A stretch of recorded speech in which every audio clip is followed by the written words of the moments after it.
পুরাণখ্যাত মেধাশ্রম, চণ্ডী মন্দির, শ্যামারূপা মায়ের মন্দির, আদিম অরণ্য, ইছাই ঘোষের দেউল, দেউল পার্ক আর অজয় নদীর এঁকে বেঁকে চলা নিয়ে এবার আমার গড় জঙ্গলের বেড়ানোটা এক কথায় অনবদ্য। চলুন গল্পটা প্রথম থেকেই বলি। 17ই জুলাই সকাল 7:30। আমি গাড়ি নিয়ে বেরিয়ে পড়েছি রাস্তায়। গন্তব্য 174 কিলোমিটার দূরে গড় জঙ্গল। দুর্গাপুর হয়ে যেতে হয় এই গড় জঙ্গলে। অনেকটা রাস্তা, সময় লাগবে 3 ঘন্টারও বেশি। শ্রী শ্রী চণ্ডী ও মার্কেন্ডেয় পুরাণ অনুযায়ী বহু বছর আগে বঙ্গদেশে সুরত নামে এক অতি ধার্মিক ও প্রজাবৎসল রাজা বাস করতেন। তিনি প্রজাদের নিজেদের সন্তানসম জ্ঞানে পালন করতেন। রাজা সুরতের মন্ত্রী কিন্তু খুব লোভী আর ধূর্ত ছিল। সে একবার রাজা সুরতের শত্রুদের সঙ্গে হাত মিলিয়ে আক্রমণ করে বসে রাজা সুরতের উপরে। অতর্কিতে আক্রমণ সামলাতে না পেরে রাজা সুরত যুদ্ধে পরাজিত ও রাজ্য থেকে বিতাড়িত হন। মনের দুঃখে রাজা সুরত এদিক ওদিক ঘুরতে ঘুরতে এসে উপস্থিত হয় এই গড় জঙ্গলে। সেখানে তখন মহামুনি সুমেধ ছোট আশ্রম করে বাস করতেন। রাজা সুরতের মুখে তার দুঃখের কাহিনী শুনে মহামুনি সুমেধের মনে করুণা জন্মায় এবং তিনি রাজাকে তার আশ্রমে আশ্রয় দেন। এখানেই রাজা সুরতের সঙ্গে সমাধির আলাপ হয়। বেশ কিছুদিন পরে রাজা সুরত আর সমাধি মহামুনি সুমেধের কাছে গিয়ে তাদের দুঃখ নিবারণের পথ জানতে চান। মহামুনি সুমেধ তাদেরকে মাতা ভগবতী সাধনা করতে উপদেশ দেন। এরপর রাজা সুরত আর সমাধি অজয় নদীর তীরে বহু বছর ঘোর তপস্যা করেন। আমি এখন দাঁড়িয়ে আছি দুর্গাপুর স্টেশনের সামনে। যারা কলকাতা থেকে ট্রেনে আসতে চান গড় জঙ্গলে তাদের জন্য বলে রাখি, কলকাতা থেকে যে কোনো ট্রেন ধরে আপনি চলে আসুন প্রথমে দুর্গাপুর স্টেশনে। স্টেশন থেকে বাইরে বেরিয়ে দেখবেন বাইরে প্রচুর ট্যাক্সি, অটো, ম্যাজিক গাড়ি রয়েছে। তাদের মধ্যে যে কোনো একটির সঙ্গে কথা বলে ভাড়া করে নিয়ে চলে যান গড় জঙ্গলে। তবে আমার সঙ্গে রয়েছে গাড়ি, আমি গাড়ি নিয়ে এগিয়ে যাব গড় জঙ্গলের দিকে। এখান থেকে দূরত্ব আনুমানিক 22 কিলোমিটার। আশা করি সময় লাগবে 40 থেকে 45 মিনিট। চলুন বেরিয়ে পড়ি। মাতা ভগবতী তাদের তপস্যায় প্রসন্ন হয়ে তাদেরকে বর প্রদান করেন। ভগবতীর বরে সমাধি মুক্তি লাভ করে আর রাজা সুরত তার রাজ্য ফিরে পান। মাতা ভগবতীর বরে রাজ্য ফিরে পেয়ে রাজা সুরত মেধাশ্রমে এসে মহাচণ্ডী, মহালক্ষ্মী ও মহাসরস্বতী এই 3টি মন্দির স্থাপন করেন। তাছাড়া তিনি এই মেধা আশ্রমে পৃথিবীর সর্বপ্রথম দুর্গাপূজারও প্রচলন করেন। দুর্গাপুর শহর থেকে পেরোতেই রাস্তার দুধারে শুরু হয় সবুজ ঘন জঙ্গল। কিছুক্ষণ এইভাবে চলার পর আমাদেরকে পিচ রাস্তা ছেড়ে এক লাল মোরাম বিছানোর রাস্তার ভিতরে ঢুকে পড়তে হলো জঙ্গলের ভিতরের দিকে। আমি এখন দাঁড়িয়ে রয়েছি মেধা আশ্রমে। একটু আগেই আপনাদের গল্প শোনাচ্ছিলাম। মহারাজ সুরত তার মন্ত্রী এবং শত্রু সৈন্যের সঙ্গে যুদ্ধে পরাজিত হওয়ার পরে ঘুরতে ঘুরতে আসেন এই মেধাশ্রমে এবং এখানেই আশ্রয় নেন। আশ্রমটি বেশ একটা জঙ্গলের মধ্যে, খুব সুন্দর পরিবেশ। চলুন আপনাদের আশ্রমটি ঘুরে ঘুরে দেখাই।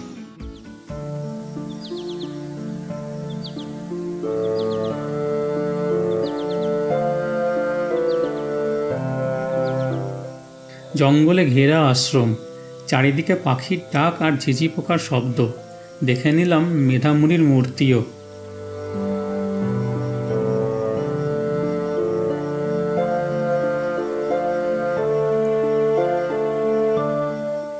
তার ঠিক পাশেই যজ্ঞকুণ্ড।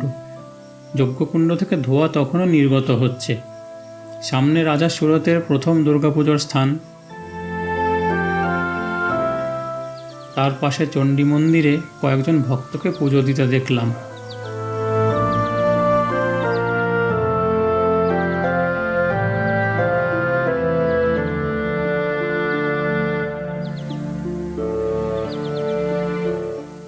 মন্দির চত্বরের পাশেই রয়েছে একটি হনুমান মন্দির।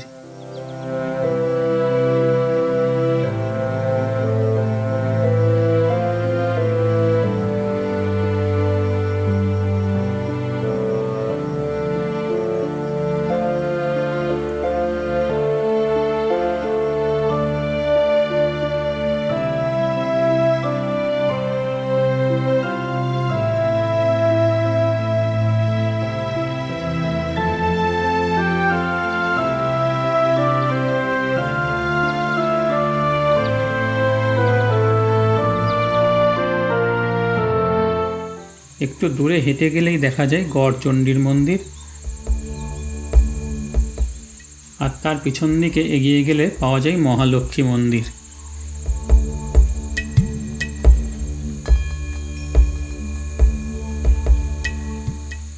আর পিছন দিকে শিব মন্দির।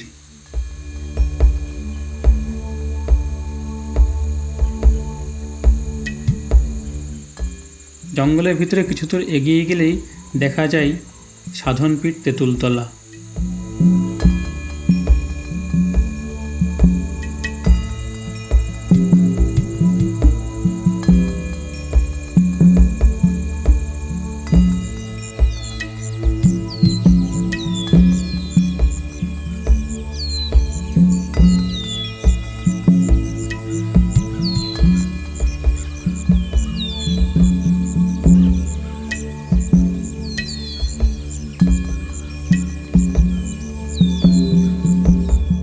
আমি এখন দাঁড়িয়ে আছি শ্যামরূপা মন্দিরের ঠিক সামনে।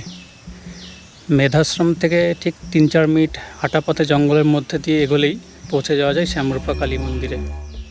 মন্দিরটি বাইরে থেকে দেখতে খুব সুন্দর লাগছে, চারিদিকে শান্ত পরিবেশ, জঙ্গলের পরিবেশ, দিক দিক থেকে পাখির ডাক ভেসে আসছে। চলুন এবার মন্দিরের ভিতরে গিয়ে মন্দিরটা দেখে আসি। জঙ্গলের মধ্যে ছোট্ট এই মন্দিরটি মা শ্যামারূপার উদ্দেশ্যে নিবেদিত। এখানে দুর্গাপুজোর সময় খুব ধুমধাম করে পূজা পালিত হয়। মন্দির প্রাঙ্গণে তখন অনেক ভক্তদের প্রসাদও বিতরণ করা হয়।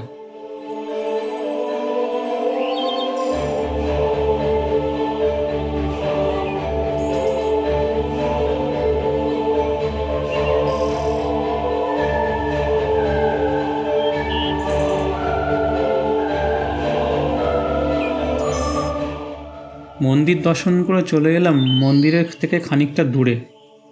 সেখানে ভক্তদের বসার অনেক জায়গা করা রয়েছে। ওর পাশেই ছিল একটা ওয়াচ টাওয়ার। উপরে উঠে এলাম, দেখে নিলাম চারিদিকের ঘন জঙ্গল।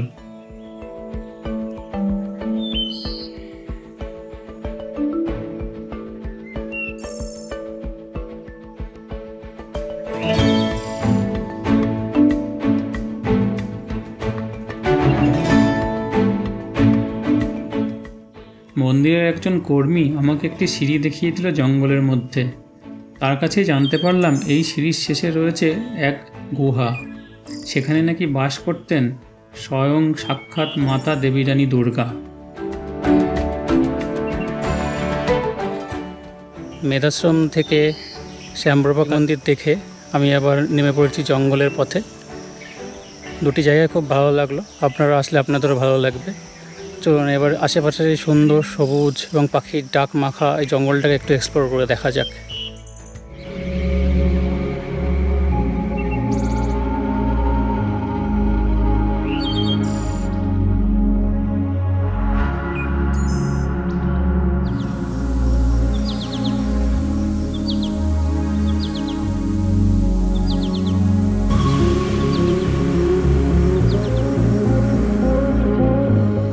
মেধাশ্রম ও শ্যামারূপা মায়ের দর্শন করে আমি আবার রওনা দিলাম। দেখব ইছাই ঘোষের দেউল।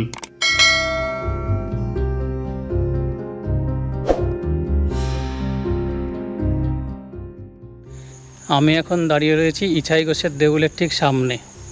থেকে জঙ্গলের রাস্তা দিয়ে প্রায় 8-9 কিলোমিটার চলার পরে আমি এসে পৌঁছলাম ইছাই ঘোষের দেউলের সামনে। এই দেউলটিকে বলা হয় রেখা দেউল। বিভিন্ন রকমের দেউল হয়, তার মধ্যে এটা হচ্ছে রেখা দেউল। ইছাই ঘোষ ছিলেন এখানকার একজন বিখ্যাত সামন্ত রাজা। আনুমানিক 7শ বা 8শ শতাব্দীতে তার উত্তরপুরুষরা ইছাই ঘোষের স্মৃতির উদ্দেশ্যে এই দেউলটি তৈরি করে। চলুন দেউলটিকে ভালো করে ঘুরে ঘুরে দেখি।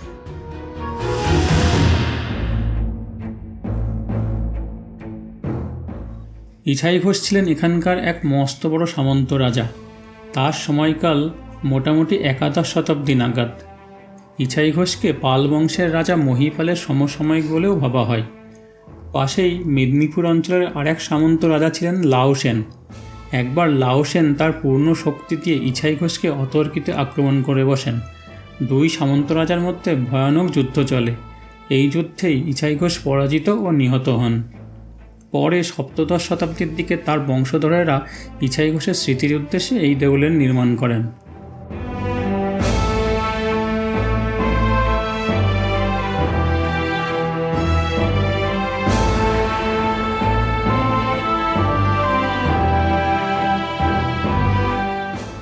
দেউলের বাইরে রাস্তার উল্টো দিকে রয়েছে একটি কালী মন্দির।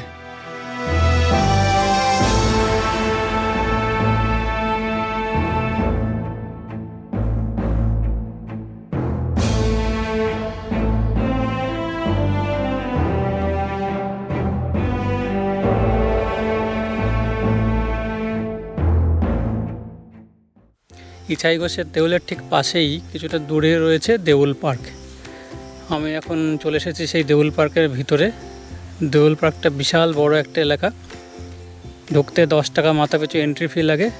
যদি আপনি গাড়ি নিয়ে আসেন তাহলে 100 টাকা পার্কিং চার্জ। ভেতরটা চলুন ঘুরে ঘুরে দেখি। এখানে অনেক কিছু রাইড রয়েছে। যদিও এখন করোনার লকডাউন আর বর্ষার জন্য সব জায়গায় ঘাস জমে গিয়েছে, তবুও দেখতে বেশ ভালোই লাগছে। চলুন ঘুরে ঘুরে দেখি।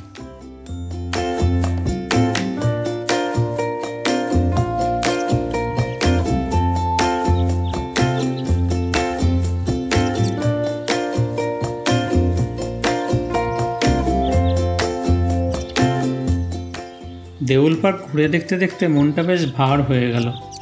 একসময় এই পার্কে লোকজনের ভিড় উপচে পড়ত, কিন্তু আজ দীর্ঘ 2 বছর যাবৎ করোনার করাঘাতে এই পার্ক প্রায় বন্ধ হবার উপক্রম। তার উপরে বর্ষা এসে চারিদিকে আগাছা জন্মিয়ে প্রায়ই ঢেকে ফেলেছে পার্কের সমস্ত আকর্ষণ।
আমি এখন দাঁড়িয়ে আছি ইছাই ঘোষের দেউলের ঠিক উল্টো দিকে অজয় নদীর ধারে।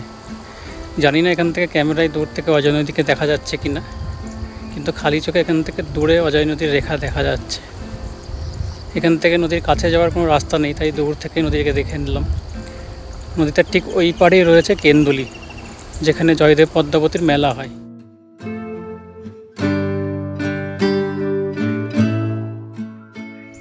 এখন ঘড়িতে বাজে 2:40। এবার আমাদের ফেরার পালা। এখানকার সব কিছুই দেখা হয়ে গেছে। আশা করি আপনাদের ভালোই লাগলো। আপনারাও সময় করে একদিন চলে আসুন, একটা ডে আউটে দেখে যান এই 3-4টে স্পট।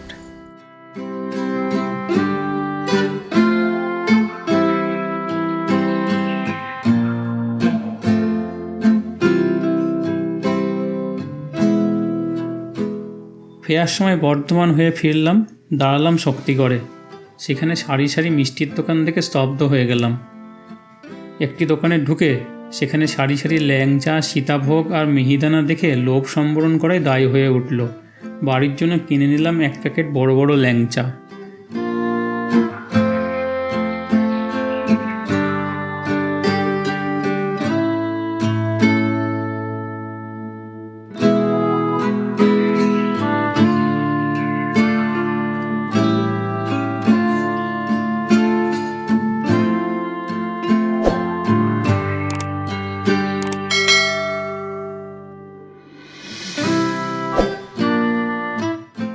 শক্তিগড়ে বেশ কিছুক্ষণ সময় কাটিয়ে তারপরে ফিরতি পথ ধরলাম। আমার এই ভিডিওটি যদি আপনাদের ভালো লেগে থাকে তাহলে একটা লাইক করে দেবেন, আর কমেন্টে আপনাদের মতামত লিখে জানাবেন। আপনাদের কমেন্ট পড়তে আমার খুব ভালো লাগে। আর যদি আপনি প্রথমবার আমার চ্যানেলে এসে থাকেন তো সাবস্ক্রাইব করে বেল বাটনটা অবশ্যই চেপে দেবেন, যাতে আমি নতুন কোনো ভিডিও আপলোড করলেই আপনি সবার আগে জানতে পারেন। আবার খুব তাড়াতাড়ি এরকমই একটা সুন্দর বেড়ানোর ভিডিও নিয়ে হাজির হবে এই চ্যানেলে। ততক্ষণ সবাই সুস্থ থাকুন, ভালো থাকুন।